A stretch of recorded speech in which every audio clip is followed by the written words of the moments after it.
हज़रत उस्मान रज़ी अल्लाह ताला अन्हु फरमाते हैं कि रसूलुल्लाह सल्लल्लाहु अलैहि वसल्लम ने फरमाया कि जो बंदा हर सुबह शाम को 3 मरतबा ये कलिमात पढ़ लिया करे तो उसे कोई चीज़ ज़रर न पहुँचाएगी।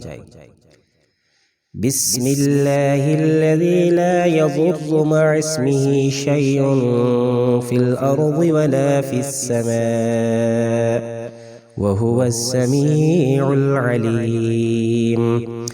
बिस्मिल्लाहिल्लज़ी ला यज़ुर्रु मअ इस्मिही शैउन फ़िल अर्ज़ि वला फ़िस समा व हुवस्समीउल अलीम।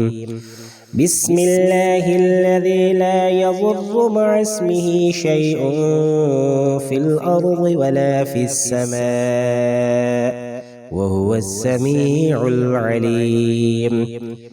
अल्लाह के नाम से हमने सुबह की या शाम की, जिसके नाम के साथ आसमान या ज़मीन कोई चीज़ नुकसान नहीं दे सकती, वो सुनने वाला जानने वाला है।